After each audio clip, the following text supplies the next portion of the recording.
Hello guys, I'm Alvin Navalle and I will discuss about piezoelectric. What is piezoelectric? It is the ability of certain materials such as quartz to generate an electric charge in response to applied mechanical stress. It is understood as the linear electromechanical interaction between the mechanical and the electrical state in crystalline materials with no inversion symmetry. History. Piezoelectricity or piezoelectric effect was discovered by two French scientists, brothers Jacques and Pierre Curie in 1880. They found out that pressure applied to quartz, topaz, cane sugar, and Russell salt creates an electrical charge. Piezoelectric comes from the word piezo and is derived from the Greek piezin, which means to squeeze or to press. How do these work? There are two ways of activating the piezoelectric effect, which is by mechanical energy and electrical energy. Mechanical energy. Normally, the charges in a piezoelectric crystal are exactly balanced even if they're not symmetrically arranged. The effect of the charges exactly cancel out, leaving no net charge on the crystal faces. So, if you squeeze the crystal, you force the charges out of balance. Now, the effects of the charges no longer cancel one another out and net positive and negative charges appear on opposite crystal faces by squeezing the crystal. You produced a voltage across its opposite faces, and that's piezoelectricity. So here is an example of mechanical energy. A shoe with a built-in piezoelectric transducer that springs up and down as you walk, sending electricity to a circuit and then storing it in a battery. So usually the charges on piezoelectric crystals are neutral. The atoms may not be symmetrically arranged, but their electric charges are perfectly balanced. A positive charge in one side cancels the negative charge nearby.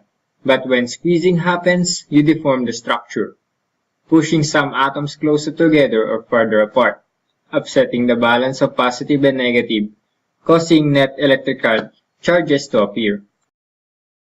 Electrical energy.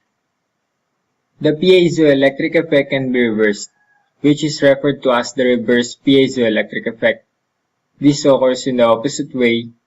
You put a voltage across a piezoelectric crystal and you're subjecting atoms inside it to electrical pressure. They have to move to rebalance themselves, and that's what causes piezoelectric crystals to deform when you put a voltage across them. If you put voltage across the same crystal, they have the tendency to squeeze themselves by vibrating back and forth, thus the piezoelectric effect. So here is an example. So piezoelectric applications. So, lighter. The application of piezoelectric materials in lighters is a basic display of the piezoelectric effect. However, it is extremely effective. On pressing the button, a piezoelectric crystal is squeezed. The generated potential difference drives a current around the circuit. However, a gap is present in the circuit. The gap causes the voltage to arc the gap, producing a small spark. This ignites a small amount of gas, leading to a flame. The process is the same for any device which is used for ignition. Clocks and watches. The use of piezoelectric crystals in clocks and watches is extremely commonplace and has revolutionized the way that we keep time. Watches utilize the inverse piezoelectric effect to generate regular oscillations of the crystals, which can in turn be used to determine the time. The battery provides the potential difference required, which causes the piezoelectric crystal to oscillate with a predetermined frequency. Piezoelectric crystals in clocks are far more reliable than pendulums used in the past, not only due to the fact that they are extremely robust, but also because they don't require winding. Ultrasound equipment is primarily used in the obstetrics branch of medicine. It's an interesting use of piezoelectric crystals as both piezoelectric effect and inverse piezoelectric effect are utilized. The probe used is classed as transducer as it both transmits and receives ultrasound waves.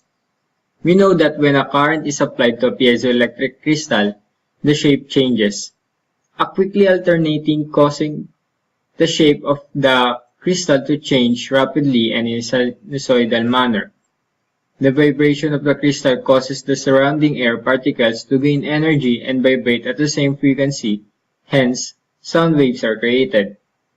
As the frequency of oscillation is extremely high, the sound waves produced are in the ultrasound range.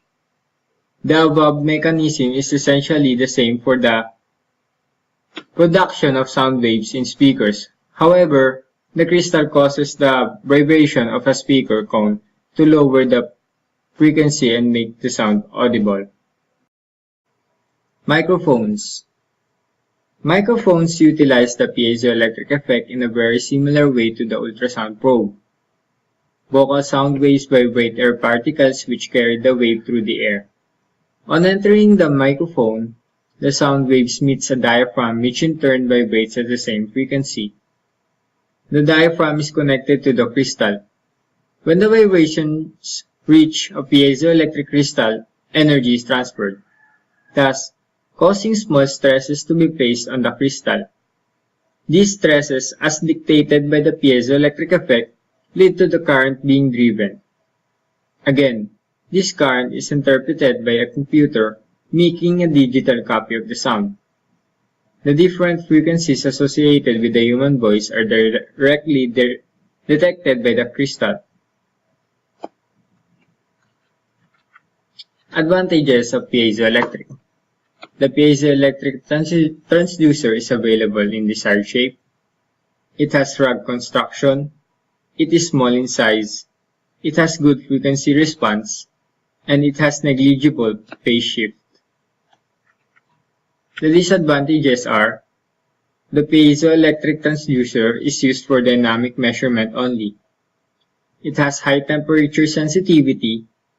Some crystals are water soluble and get dissolved in high humid environment.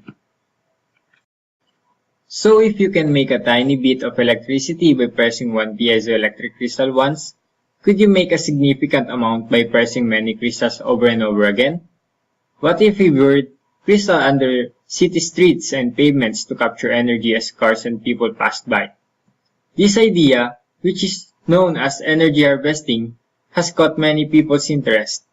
Investors have proposed all kinds of ideas for storing energy with hidden piezoelectric devices, from shoes that convert your walking movements into heat to keep your feet warm, and cell phones that charge themselves from your body movements, to roads that power streetlights, contact lenses that capture energy when you blink, and even gadgets that make energy from the pressure of falling rain. Is energy harvesting a good idea? At first sight, anything that minimizes waste energy and improves efficiency sounds really sensible.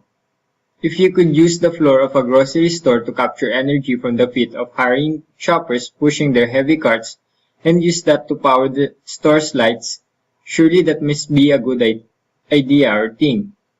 Sometimes energy harvesting can indeed provide a decent amount of power. The trouble is, however, that energy harvesting schemes can be a big distraction from better ideas. If you really want to save energy from cars, the sensible way to do it is to address the inefficiencies of car transportation. Much earlier in the process, for example, by designing engines that are more efficient, encouraging people to car share, swapping from gasoline engines to electric cars. That's not to say that energy harvesting has no place. It could be really useful for charging mobile devices using that would otherwise go to waste. Even so, when it comes to saving energy, we should always consider the bigger picture and make sure the time and money we invest is producing the best possible results. Thank you for listening.